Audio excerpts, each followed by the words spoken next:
By season 3, Shatner's shirt was tighter than a Vulcan nerve pinch. Spock says he has no emotions, but you should have seen his browser history. Gene Roddenberry dated both Majel Barrett and Nichelle Nichols, because boldly going includes your pants. Yeoman Rand got written off because she was too real for 1960s network TV. Every time Kirk time travels to 1960s Earth, it's just an excuse to avoid paying for sci-fi sets. Bones says, "I'm a doctor, not a miracle worker," but he kept Shatner's ego in check for 3 seasons. The Enterprise crew is more progressive than today's Congress, and it's 2260. Kirk doesn't beam down unless there's a chance to kiss something. Spock's idea of dirty talk is highly illogical, but intriguing. Kirk's abs disappeared in season 3 like Yeoman Rand's contract. Scotty can fix a warp core breach, but not the coffee machine in the break room. You know it's a serious episode when Shatner pauses every 5 words. A red shirt's life expectancy is shorter than a fruit fly in a microwave. Paramount executives wanted fewer aliens and more legs, hence miniskirts. Starfleet says, "No personal relationships on duty," except for Gene Roddenberry. Klingons in TOS look like angry accountants. Shatner's space fighting style is 50% judo, 50% interpretive dance. The only thing that multiplies faster than tribbles is Kirk's love interests. The transporter doesn't scramble your molecules, the plot does. Sulu's hobby is fencing because Starfleet clearly lacks HR. Spock has 3 hearts, all broken by Kirk's shirtless swagger. Shatner's hairpiece had its own contract by season 2. Uhura wore more earpiece than dialogue in some episodes. The Romulans just want peace and good skincare. Kirk's log entries are just Yelp reviews of alien planets. The Enterprise has warp drive, but can't make a coffee stronger than McCoy's sarcasm. Starfleet rules, more like strong suggestions Kirk ignores weekly. Season 3 is just 26 episodes of everyone giving up. Spock's private parts are a galactic mystery. The only thing colder than Vulcan logic is Vulcan foreplay. Red shirt insurance premiums are the highest in the quadrant. The cage was rejected, but it was still less confusing than Spock's brain. Time travel is just a plot device for reruns of 1960s news footage.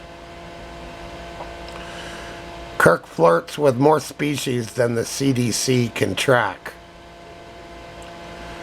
The only thing greener than the Orion slave girl is Kirk's dating record.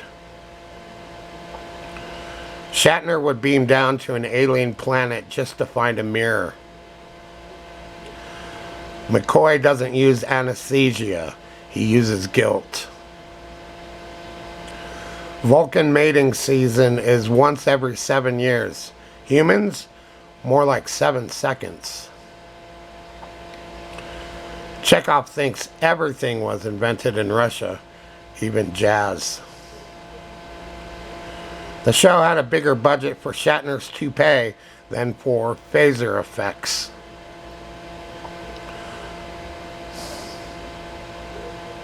Spock's parents are more emotionally repressed than a 1950s Catholic wedding. Kirk's shirt tears easier than the Enterprise hull.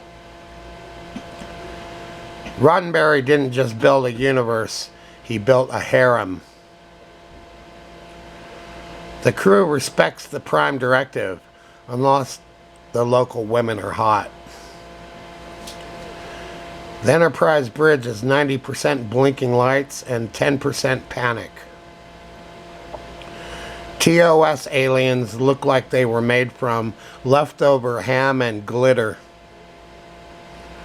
The universal translator never works on contractual disputes. Scotty says he's giving her all she's got, but he's just buying time for the writers. Spock's internal conflict is basically Tumblr fan fiction before Tumblr existed. Every alien planet looks suspiciously like Vasquez rocks. Kirk has fought lizardmen, space clouds, computers, and bad writing, and he's only lost to a girdle to keep his stomach in. Okay, there's that. I used ChatGPT to write all those jokes, and it did a good job. This is the third time I filmed this video. My original prompt was, "You got it." Wait. Here's my original prompt. 50 very humorous and funny college-level jokes about Star Trek the original series. Subjects can include Shatner's belly fat in the 3rd season of Vulcan's private parts, Gene Roddenberry dating both Nichelle Nichols and Majel Barrett, Yeoman Rand, Grace Lee Whitney getting kicked off the show, Paramount executives, and the fact that they time travel back to the Earth to the 1960s a couple of times, etc. And ChatGPT replied, "You got it! Here's a list of 50 funny college-level jokes about Star Trek the original series. Sharp, witty, and irreverent with all the love a true fan can offer. They poke fun at everything from Shatner's gut to the network meddling to 1960s weirdness and Roddenberry's captain's log being used both literally and metaphorically."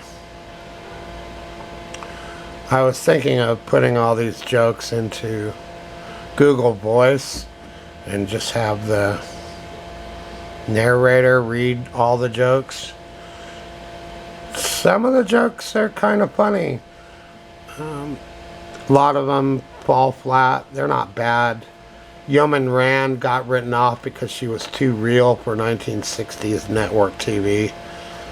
I'm not a fan of that one. Too real? No, what happened is she was approached by a Paramount executive, and that meeting did not go well for Grace Lee Whitney. So she either got fired from the show or she left the show. And the Paramount executives are apparently so terrible. The same thing happened with the Doctor in the Next Generation. Okay. Bad Paramount executives. Bad. Okay. I hope you enjoyed those jokes, and we'll see what happens.